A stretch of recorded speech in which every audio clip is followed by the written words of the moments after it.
Их сурвалж дорж холмын эрдэнэ цагт 10 жил агуйд бүгсэн анилан зурхаач дамдин сүрэн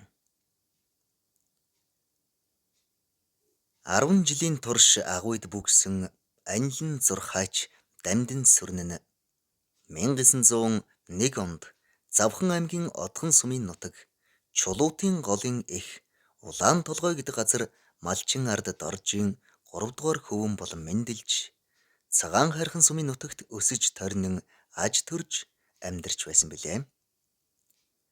Дамдин сүрэн зурхаач хэмээх эрдэмтэн хүмүүн дотоод явдлын яамныхнаас 10-аад жилийн турш нуугдж хангай говь хосолсон Ширээтийн голын ар өвөр айсав нутгаар хэсүүчлэн явсаар амь хэлтэрсэн завханчуудаа анилан гэсэн авгаалга нэрээрээ алдаршсан агуу нэгэн юм. Түүний аав ээж нь үр хүүхдээ эрдэм номд сургахыг эрхэмлэн Дамдин сүрэнг 8 настайд нь 1909 онд том ах Жамсран Гунгаа нарын дагалдуулан одгоны өвгөн хүрээ хошууны 80 дуутын хүрээнд суулгаж нэртэй зурхаач Балжин нэмд шав оруулжээ. Дамдин сүрэн нь улмаар дуутын хүрээний зурхаач Гончгийн гарын шав болж Шавлан зурхаач болон Чойрын ном эрдэмийг төгс эзэмшжээ. Тэрээр 25 наснда Доромб буюу Таринч дуутын хүрээний Дүн хор Дашминжүүрийн цорж болтлоо дэвшин өргөмжлөгдсөн гэдэг. Мөн хурлын бүрээ бишгүүрийг гойд сайхан үлээдэг байжээ. Дамдин сүрэн тарины ухааны Доромб болсноос гадна зурхайн ухааны дээд цол Цээрэнбийн зэрэгт хүрсэн байна. Тэрээр ном чимэргэн Доромб зурхаач гэж алдаршин төрсөн хоёр ах нь мөн нэгэн адил ном эрдэмтэй гавж Доромбын дом тавьж нутаг хошуунда бахархагдан гайхагдж олон түмний хайр талархлыг хүлээцгээж байв. Гэвч 1937 оны их хэлмэгдүүлэлт 1938 оныг дамнан үргэлжилж дуутын хүрээний Дашминжүүрийн шүтээний хамгийн сүүлчийн цорж 80 дуутын хүрээний хамб Дамдин сүрэнд төлөх боломжоос хэтэрсэн татвар ноогдуулаад татвар төлөөгүй гэх шалтаг заан 1938 оны хавар түүнийг баривчилжээ. Дамдин сүрэнг Завхан аймгийн Улаастай дах ганц удгийн амны гэр шоронд хоригдож байх зурт түүний төрсөн ах гавж Жамсран Доромб Гунгаа нарыг мөн нэгэн адил хэлс хэрэгээр баривчилсан байна. Тэрхүү хүнд бэрх өдрүүдэд ганц удгийн амны хар герт хоригдсон эрдэмтэй лам нар харилцсан бие биенийхээ алс хэтийн зам мөрийг үзэж цаашид хэн нь оргон зүхтаавал амьд үлдэх эсхийг зурж мэргэлдэг байжээ. Дамдин сүрэн зурхаачид Онц бүрэн эрхт комиссийн 17 дугаар хурлын 1938 оны 5 дугаар сарын 6-ны өдрийн шийдвэрээр хуулийн дээд хэмжээ өгчээ. Гэтэл шүүх цаазын бичгийн 43, 44, 47 дугаар зүйлд зааснаар буудан алуулах ял авсан эсэргүү дээд Дамдин сүрэн хамт хоригдож байсан сайн нөхдийн туслалцаатайгаар гэр шоронгоос оргон яваад 2 хонож байлаа. Тэрээр оргосон шөнөө аймгийн төвийн Жавхлан толгойн өвөр талын нэгэн айлд орсон нь аймгийн дотоодыг хамгаалахын ажилтных байсан гэдэг.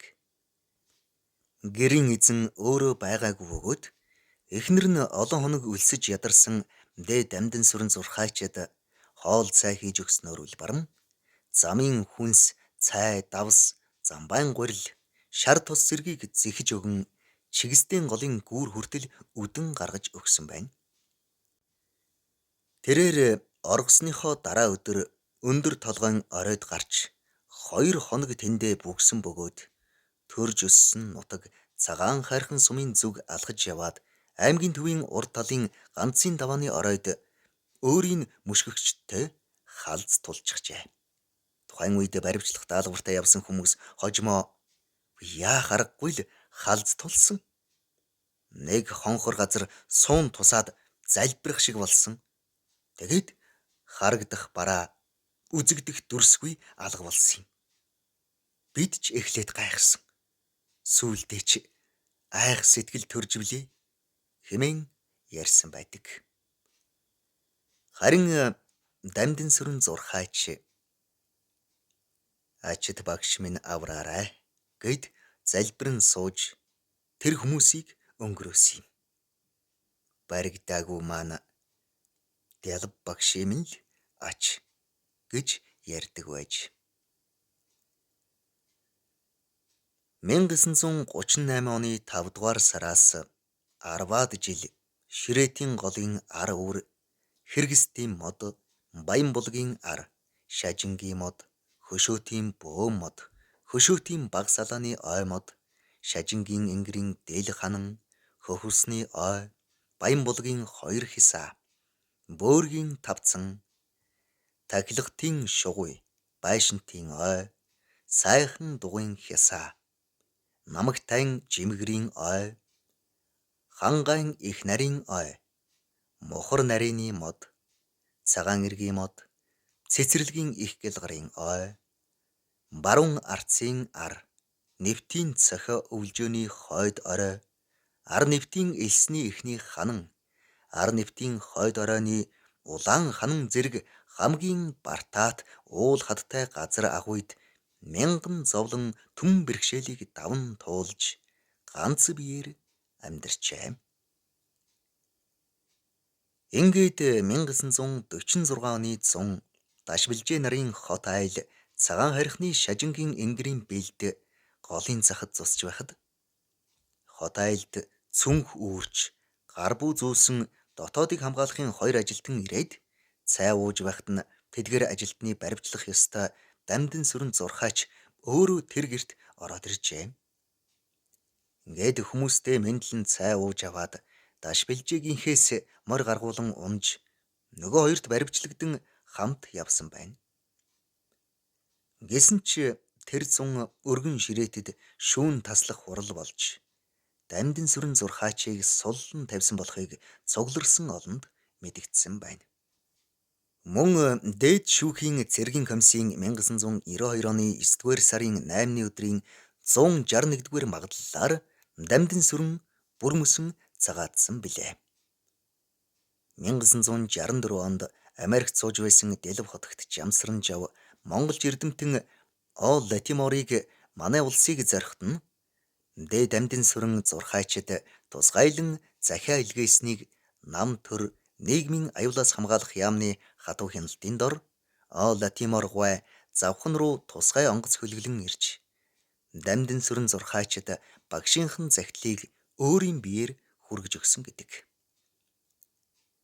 Зурхайн ухааны зээрэмб Дамдын сүрэн нь үүнээс 1 жилийн өмнө буюу 1963-аас 1964 онд нийслэл хотноо Хүрэл догоотын одон орны судлалын төвд урилгаар ажиллаж Монгол улсын их сургуулийн физик математикийн багш нар болон зурхай сонирхогч эрдэмтдэд шавлин зурхайн ухааны онл практикийн олон цагийн лекц уншиж байжээ. Зурхайч Доржийн Дамдын сүрэн нь цагаан хархан сумын улаан отряд нэгдлийн малчин байхдаа улсын аварга малчин цол хүртэж байсан бөгөөд улмаар 1962 оны усан барс жил, 1963 оны усан туулай жилийн арга билгийн цаг улирлын тооны бичгийг Улаанбаатар хотын мөн Завхны төв Улаастай хотын гэж 2 тусгайлан гаргаж байсан гэдэг. Дамдын сүрэн зурхайч нь наран ургах, шингэх, өдөр шөнийн хүснэгт дөрвөн улиралд таарсан цагийн тодорхой толь хэмээх Улаанбаатар хотын газрын хуваарьт зохицуулан нягт зурж тооцоолон бодож гаргасан олон хүснэгттэй. Тэр нь судалгаа хийгээд хэрэглээний чухал ач холбогдолтой бүтээл байжээ.